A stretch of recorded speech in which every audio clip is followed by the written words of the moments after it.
Jika di rumah teman-teman mempunyai motor, hal yang sering sekali kita lakukan setiap bulan sekali atau mungkin 2 bulan sekali adalah mengganti oli di bagian mesinnya supaya mesinnya itu menjadi lebih halus lagi dan terawat teman-teman. Itu adalah kewajiban wajib kita, misalkan teman-teman mempunyai motor, supaya motornya menjadi lebih enak di kemudian hari ya, jadi di servis. Nah, biasanya oli bekasnya itu nanti kita buang juga, padahal itu mempunyai manfaat yang sangat luar biasa sekali kalau misalkan teman-teman tahu bagaimana cara mengolahnya. Oke, di video kali ini saya akan berbagi sebuah ide kreatif bagaimana cara mengolah oli bekas menjadi sesuatu yang lebih bermanfaat lagi daripada kita buang teman-teman. Oke, langsung saja kita ke videonya dan nanti teman-teman juga bisa langsung mempraktekannya di rumah. Sebelum kita lanjut ke video, di sini ada peringatan, jangan pernah memasukkan garam ke bagian mesin, apalagi ke bagian lubang oli seperti ini ya. Jangan pernah memasukkannya seperti ini karena mesinnya nanti bisa ambrol atau rusak teman-teman. Nah, untuk bahan pertama di sini kita siapkan oli bekasnya. Bahan yang mudah sekali kita dapatkan. Kalau misalkan teman-teman tidak punya, bisa minta di bengkel terdekat dari rumah kita. Biasanya dikasih gratis teman-teman. Ini bisa menggunakan oli motor ataupun oli mobil. Kemudian untuk bahan kedua kita siapkan botol kaca ya. Ini bahan juga yang mudah sekali kita dapatkan. Nah, supaya lebih kelihatan nanti bagian ininya, stikernya kita lepas terlebih dahulu. Nah, ini masih ada tempelannya ya. Ini nanti kita cuci supaya lebih bersih teman-teman. Oke, seperti ini setelah saya cuci teman-teman. Kemudian untuk proses selanjutnya, tepat pada bagian tengah tutupnya ini kita lubangi terlebih dahulu. Bisa menggunakan paku atau menggunakan bor.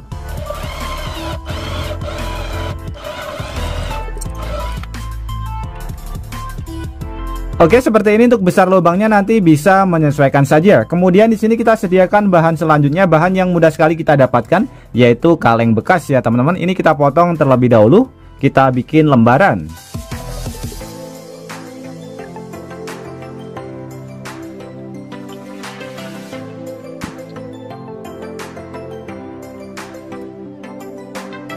Oke, seperti ini. Kemudian untuk proses selanjutnya teman-teman, ini kita gulung ya. Saya menggunakan pensil, saya gulung seperti ini.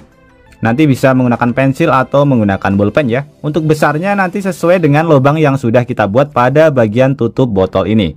Ini kita gulung seperti ini. Kemudian gulungannya ini kita masukkan ke bagian lubangnya.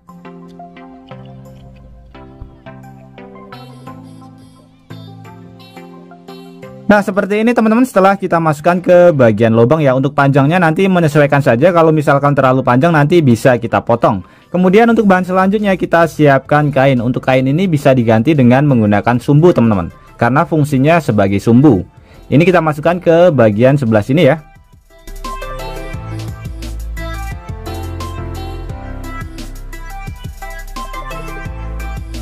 Oke, seperti ini teman-teman. Kemudian untuk proses selanjutnya di sini tinggal kita buat bahan bakarnya. Nah, untuk bahan bakarnya di sini saya memanfaatkan oli bekas yang kita campur dengan menggunakan garam. Jadi caranya seperti ini teman-teman. Wadahnya ini kita masukin olinya terlebih dahulu ya. Jadi oli bekas ini manfaatnya luar biasa sekali, banyak sekali manfaat dari oli bekasnya. Kita masukkan. Oke. Ini saya menggunakan kurang lebih sekitar sepertiga ya. Kemudian kita masukkan garamnya teman-teman. Untuk garamnya kurang lebih nanti perbandingannya menggunakan perbandingan 1:2 ya. Jadi kalau misalkan olinya 2, kita garamnya 1.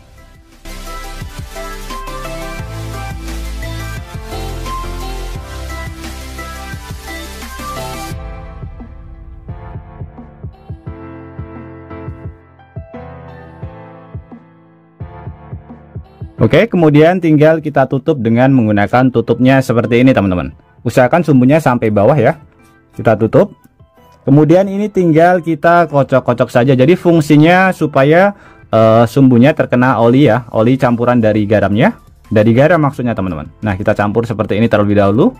Kemudian nanti kita balik supaya oli bekasnya naik ke bagian ujung sumbunya.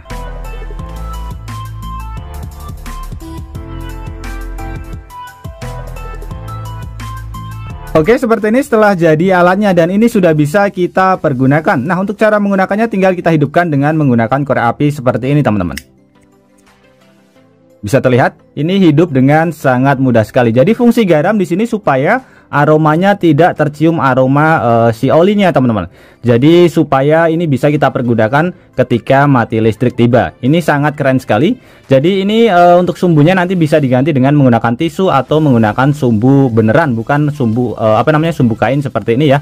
Ini bisa kita manfaatkan ketika mati lampu. Jadi kita memanfaatkan oli dicampur dengan menggunakan garam. Jadi bisa kita pergunakan sebagai pengganti minyak kayu minyak tanah ya teman-teman, minyak tanah yang dimana sekarang sudah sangat langka sekali dan harganya lumayan mahal. Kemudian untuk fungsi yang kedua, cairan ini bisa kita pergunakan sebagai cairan pelicin serbaguna. Sebagai contoh pertama bisa kita pergunakan untuk menghilangkan suara berdenyit pada bagian pintu rumah kita. Biasanya semakin lama usianya ketika kita buka ada suara berdenyit ya teman-teman. Nah ini tinggal kita teteskan saja pada bagian engselnya. Nanti suara berdenyitnya akan menghilang otomatis.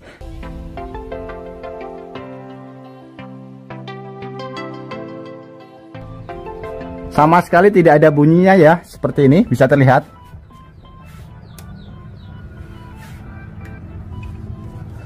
Nah ini bagian dalam teman-teman. Sekarang kita buka, coba buka. Ini tadi yang bunyinya ini ya. Jadi bagian sini kita bisa dengarkan. Sama sekali tidak ada bunyi ya. Bersih, jadi ini aman ketika kita kasih pelicin di bagian sininya. Jadi gesekan antara besinya sudah kembali normal. Bagian sininya bisa kita lap dengan menggunakan tisu supaya hasilnya lebih bersih. Kemudian untuk yang kedua bisa kita pergunakan sebagai pelicin pada bagian rantai sepeda kita. Jadi kita tidak perlu beli pelicin, kita bisa memanfaatkan oli bekas. Kemudian untuk yang selanjutnya bisa kita pergunakan sebagai media penyepuhan pisau teman-teman. Saya sudah pernah buat videonya, nanti teman-teman bisa lihat di video saya sebelumnya. Hasilnya benar-benar sangat mantap sekali. Jadi dari pisau biasa hasilnya pisaunya jadi sekeras baja. Jadi itu tadi adalah manfaat dari oli bekas yang jarang sekali diketahui orang ya teman-teman. Untuk yang kedua ini saya menggunakan contoh sebagai sumbu ini ya, sumbu tisu. Jadi tidak menggunakan kain. Untuk kain biasanya tergantung kainnya, ada yang kainnya mudah terbakar, ada yang tidak. Nanti takutnya kalau misalkan kainnya jelek, nanti teman-teman berkomentarnya jelek pada bagian video saya ya. Kenapa kok kainnya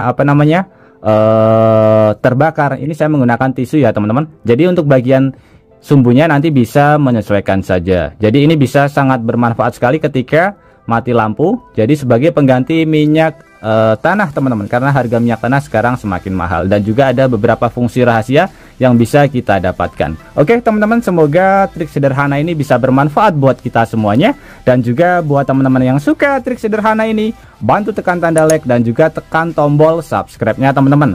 Dan mungkin cukup sampai di sini dulu video terbaru dari Tukang AB. Terima kasih buat teman-teman yang sudah menonton. Semoga sehat selalu. Sampai jumpa di video selanjutnya. Wassalamualaikum warahmatullahi wabarakatuh.